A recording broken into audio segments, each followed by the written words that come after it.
Hello ಅದಕ್ಕೆ. ಹೇಗಿದೆಯಾ ಜಾನು? ಚೆನ್ನಾಗಿದ್ದೀನಿ ಅದಕ್ಕೆ. ಯಾಕೋ ಬೇಜಾರಲ್ಲಿರೋ ಹಾಗಿದೆ, ಏನಾಯಿತು? ಜಾನು, ಯಾಕೋ ನಮ್ಮನೆ ಹೆಣ್ಮಕ್ಳು ಅದೃಷ್ಟನೇ ಸರಿ ಇಲ್ಲ ಅನಿಸುತ್ತೆ. ಆವಾಗ ನಿನಗೆ ಮಗು ಆಗುತ್ತೆ ಅಂತ ನಾವೆಲ್ಲ ಇಷ್ಟು ಕಾತರದಿಂದ ಕಾಯ್ತಾ ಇದ್ವಿ. ನೀನು ಮಗುನ ಕಳ್ಕೊಂಡೆ. ಈಗ ಎಷ್ಟೆಲ್ಲ ವರ್ಷಗಳಾದಮೇಲೆ ಸಿಂಚನ ಮಗು ಆಗುತ್ತೆ ಅಂತ ಖುಷಿಯಾಗಿದ್ವಿ. ಅವಳಿಗೂ ಅಬೋರ್ಷನ್ ಆಯ್ತಂತೆ. ಈ ವಿಚಾರ ಕೇಳಿದಾಗಿಂದ ನನಗೆ ಒಂಥರ ಚಡಪಡಿಕೆ ಆಗ್ತಾಯಿದೆ. ಅದಕ್ಕೆ ನಿಮ್ಮ ಜೊತೆ ಮಾತಾಡೋಣ ಅಂತ ಫೋನ್ ಮಾಡಿದೆ. ನಿಜ ಹೇಳಬೇಕಂದ್ರೆ ನನಗೆ ಈ ವಿಷಯ ಆಗಲೇ ಗೊತ್ತಿತ್ತು ಅದಕ್ಕೆ.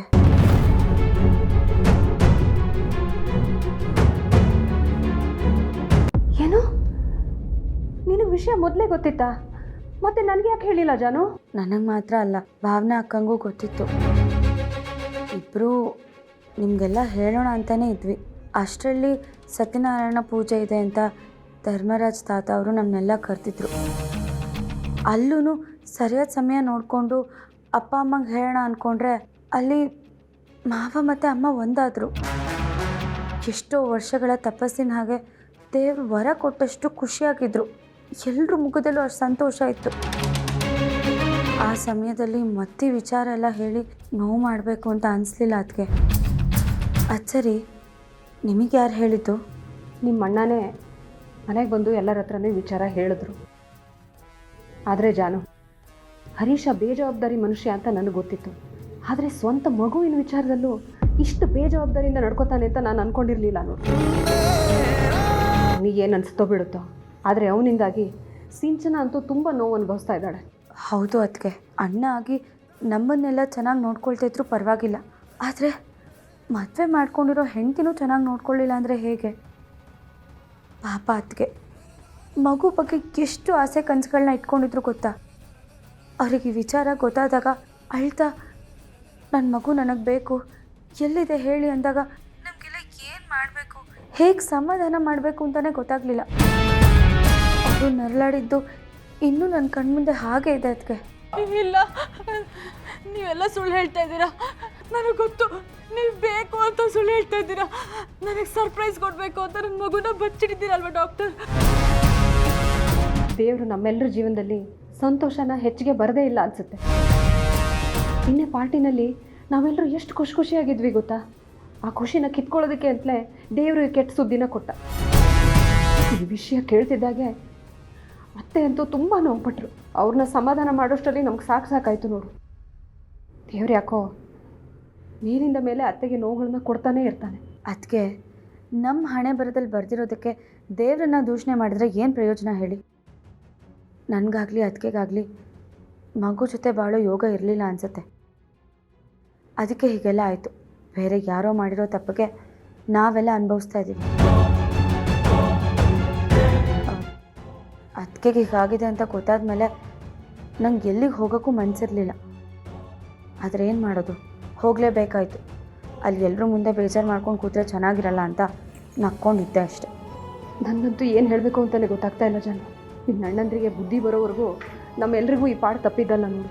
ಕಷ್ಟಗಳಿಗೆ ಒಂದು ಅಂತ್ಯ ಅಂತ ಇರುತ್ತಂತೆ ಅದಕ್ಕೆ. ಅದು ಬರೋ ತನಕ ಹೀಗೇನೆ ಕಾಯ್ಕೊಂಡಿರ್ಬೇಕಷ್ಟೆ. ಸರಿ ಅದಕ್ಕೆ, ನಾನು ಆಮೇಲೆ ಕಾಲ್ ಮಾಡ್ತೀನಿ ನಿಮಗೆ. ಸರಿ ಜಾನು. ಆಮೇಲೆ ಜಾನು, ನೀನು ಸಮಾಧಾನವಾಗಿರು, ಜಾಸ್ತಿ ದುಃಖ ಮಾಡ್ಕೊಂಡು.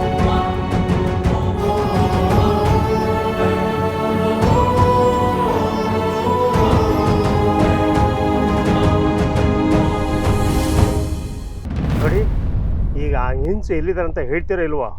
ಆ ಹೆಂಗ್ಸನ್ನ ನೋಡಿದೆ ನಾನು ಇಲ್ಲಿಂದ ಕದಲೋದಿಲ್ಲ. ಹೇಳ್ತಿದ್ದೀವಲ್ಲ ಅವ್ರು ಇಲ್ಲಿಲ್ಲ ಅಂತ. ಸುಮ್ಮನೆ ಯಾಕೆ ತೊಂದರೆ ಕೊಡ್ತಾ ಇರಾ? ತೊಂದರೆ ಕೊಡ್ತಾ ಇರೋದು ನಾನಲ್ಲ, ನೀವು. ಆ ಹೆಂಗ್ಸನ್ನ ಕರ್ಕೊಂಬಂದಿದ್ದನ್ನ ನಾನೇ ನನ್ನ ಕಣ್ಣಾರ ನೋಡಿದ್ದೀನಿ. ಆಮೇಲೆ ನೋಡಿದ್ರೆ ಅವ್ರಿಲ್ಲ.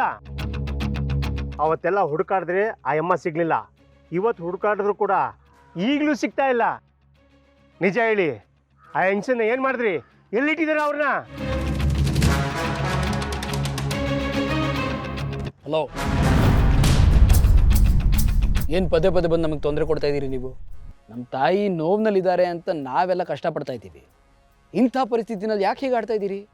ನನಗೇನೋ ಅವರು ನಿಮ್ಮ ತಾಯಿ ಅನ್ನೋದೇ ಡೌಟು.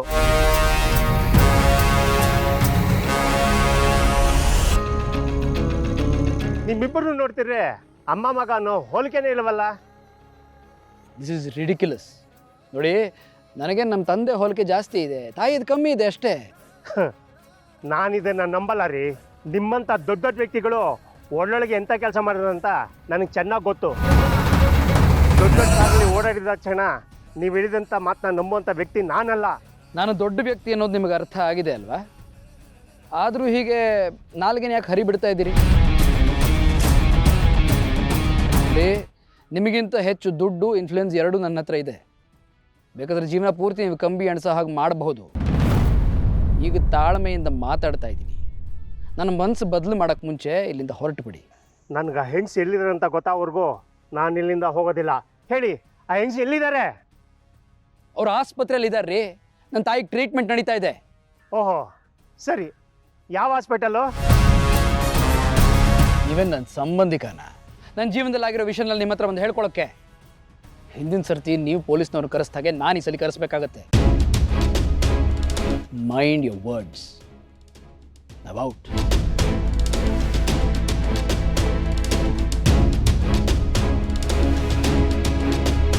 ನೋಡಿ ಬಾಸ್, ಅವನು ಹೇಗೆ ಗುರಾಯಿಸ್ಕೊಂಡು ಹೋಗ್ತಿದ್ದಾನೆ.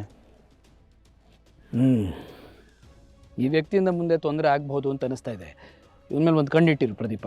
ಬಾಸ್, ನೀವು ಅನ್ನಿ, ಆ ವ್ಯಕ್ತಿ ಇದ್ದ ಅನ್ನೋದನ್ನೇ ಅಳಿಸಾಕ್ಬಿಡ್ತೀನಿ. ವಿನಾಶಕಾಲೆ ವಿಪರೀತ ಬುದ್ಧಿ ಅಂತಾರೆ. ಇದು ಎಲ್ರಿಗೂ ಅನ್ವಯಿಸುತ್ತೆ. ಸದ್ಯಕ್ಕೆ ಇವನ ಮೇಲೆ ಒಂದು ಕಣ್ಣಿಟ್ಟರು ಸಾಕು. ತೊಂದರೆ ಆಗುತ್ತೆ ಅಂತ ನನಗನ್ಸಿದ್ರೆ ಏನು ಮಾಡಬೇಕು ಅಂತ ನಾನು ಸೂಚಿಸ್ತೀನಿ.